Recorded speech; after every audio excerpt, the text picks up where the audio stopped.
5/2025 సంబంధించి రాష్ట్ర ప్రభుత్వ ఉద్యోగులకు సంబంధించి నేడు తాజా సమాచారం అంటూ లేటెస్ట్ అప్డేట్ అయితే రావడం జరిగిందండి. సో ఆ వివరాలు ఏంటనేది వీడియోలో తెలుసుకుందాం. వీడియోని స్కిప్ చేయకుండా చివరి వరకు చూడండి, అర్థమవుతుందండి. ఇంకా ఎవరైనా సరే మన ఛానల్ సబ్స్క్రైబ్ చేయకుండా చూసినట్లయితే ఛానల్ సబ్స్క్రైబ్ చేసుకోండి. చూస్తున్నారు, లైక్ చేయడం మర్చిపోతున్నారు, దయచేసి లైక్ చేయండి. లేట్ చేయకుండా ఇళ్ళకైతే వెళ్ళిపోదామండి. నోటిఫికేషన్ వచ్చింది. ప్రభుత్వ ఉద్యోగులకు సంబంధించి కేబినెట్ తీసుకున్నటువంటి నిర్ణయాలపైన ఈ వీడియోలో వచ్చేసి మొత్తం 3 రకాల అప్డేట్స్ అయితే రావడం జరిగిందండి. వెంటనే ఉత్తర్వులు జారీ చేయండి అని చీఫ్ సెక్రటరీ రామకృష్ణారావు బుధవారం తెలంగాణ రాష్ట్ర సచివాలయంలో ప్రభుత్వ ఉద్యోగులకు జేఏసీ నేతలు కలిసి విజ్ఞప్తి చేశారు. ఈ మేరకు తెలంగాణ ఎంప్లాయీస్ ఏసీ అనగా సెక్రటరీ జనరల్ ఏలూరి శ్రీనివాసరావు ఆధ్వర్యంలో పలువురు ఉద్యోగులు సిఎస్ను కలిసి ఉద్యోగుల దీర్ఘకాలిక సమస్యల పరిష్కారానికి ముఖ్యమంత్రి రేవంత్ రెడ్డి తీసుకున్న చొరవను cabinet sub committee officer sub కమిటీలను నియమించి ఉద్యోగుల సమస్యలను పరిష్కరించేందుకు తెలంగాణ ఉద్యోగుల పక్షాన ప్రభుత్వానికి ధన్యవాదాలు తెలియజేస్తున్నామని, కాగా కేబినెట్లో తీసుకున్న నిర్ణయాలపైన ఉత్తర్వులు వెంటనే ఇవ్వాలని జేఏసీ చేసినటువంటి విజ్ఞప్తికి చీఫ్ సెక్రటరీ రామకృష్ణారావు సానుకూలంగా స్పందించింది. ప్రభుత్వం దృష్టికి తీసుకెళ్తామని ఈ కార్యక్రమంలో టీజీఓ ప్రధాన కార్యదర్శి ఏనుగుల సత్యనారాయణ తదితరులు అయితే పాల్గొనడం జరిగిందనమాట. తెలంగాణ వ్యాప్తంగా అవుట్సోర్సింగ్ ఉద్యోగుల వేతనాల కోసం కళ్ళల్లో ఒత్తులు వేసుకొని ఎదురు చూస్తున్నారు. 2 నెలల నుంచి వేతనాలు ఇవ్వకుండా వారిని ప్రభుత్వం పస్తున పెడుతుందని, నెల జీతాలు వస్తేనే బతకలేని ప్రస్తుత పరిస్థితిలో 2 నెలల పెండింగ్లో పెట్టడం తమ పరిస్థితి దయనీయంగా ఉందని అవుట్సోర్సింగ్ ఉద్యోగులు వాపోతున్నారు.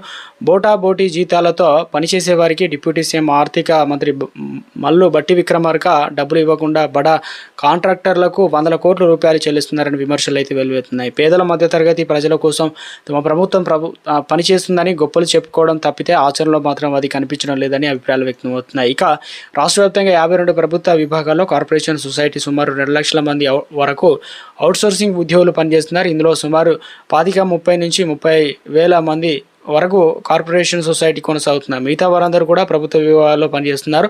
సాధారణంగా ప్రతి ఆర్థిక సంవత్సరం ముగింపులో మార్చి 31వ తేదీ వరకు కూడా అవుట్సోర్సింగ్ ఉద్యోగుల జీతాల కోసం బడ్జెట్లో నిధులు కేటాయిస్తారు. ఆ తర్వాత నెల ఏప్రిల్ 1వ తేదీ నుంచి ఏడాది పాటు విభాగాల వారీగా ఆర్థిక శాఖ అవుట్సోర్సింగ్ ఉద్యోగుల జీతాల కోసం బడ్జెట్ కేటాయిస్తుంది.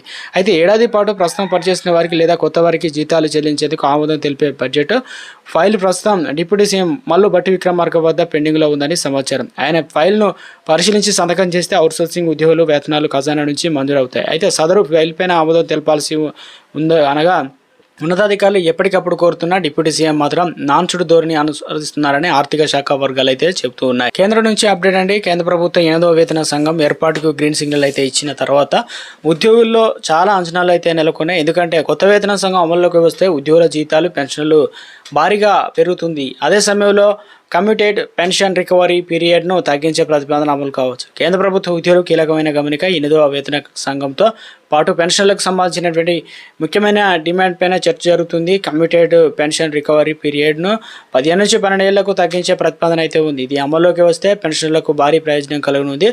1,00,000 మందికి రిటైర్డ్ ఉద్యోగులకు సంబంధించి లబ్ధి చేకూరుంది. 2026 జనవరి 1 నుంచి ఈ కమిషన్ అమల్లోకి రావాల్సి అయితే ఉంది. ఎందుకంటే ఎవరైనా ఒక ఉద్యోగి రిటైర్ అయితే ప్రతి నెల పెన్షన్ లభిస్తుంది. ఇందులో 40% ఒకేసారి తీసుకునే అవకాశం అయితే ఉంటుంది. ఇదే కమ్యూటెడ్ పెన్షన్ స్కీమ్. అయితే కనీసం 15 ఏళ్ళు ఉండాలన్నమాట. కానీ కొత్త ప్రతిపాదన అమల్లోకి వస్తే 12 ఏళ్లకు తగ్గుతుంది. దీంతో చాలా మందికి ప్రయోజనం కలగనుంది. దేశంలో కేరళ, మధ్యప్రదేశ్, ఒడిశా, పంజాబ్ వంటి రాష్ట్రాల్లో గతంలో సిఫారసు చేసిన ఏదైతే అమలు చేశాయి. వాస్తవానికి 5వ వేతన సంఘంలోనే 12 సంవత్సరాలకు తగ్గించాలని సిఫారసు అయితే ఉంది. ఈ ప్రతిపాదన అమల్లోకి వస్తే 3 ఏళ్ల ముందుగానే అంటే 12 ఏళ్లకు పూర్తిగా పెన్షన్ లభిస్తుంది. వృద్ధాప్యంలో ఆర్థిక సెక్యూరిటీ లభిస్తుందని మార్పు ద్వారా దేశవ్యాప్తంగా ఏకంగా 65 లక్షల మంది పెన్షన్ల లాభం చేకూరుతుందన్నమాట. ఏడాది మార్చి 11 తేదీన జరిగిన సమావేశంలో కేంద్ర ఆర్థిక శాఖ ఈ అంశాన్ని టర్మ్ ఆఫ్ రిఫరెన్స్ చేయాలని సూచించింది. అటు ఉద్యోగ సంఘాల నుంచి కూడా ఈ డిమాండ్ గట్టిగా వినిపిస్తుంది. ఈ డిమాండ్ ఆమోదించకుంటే దేశవ్యాప్తంగా నిరసన చేస్తామని ఉద్యోగ సంఘాలు కూడా హెచ్చరిస్తున్నాయి.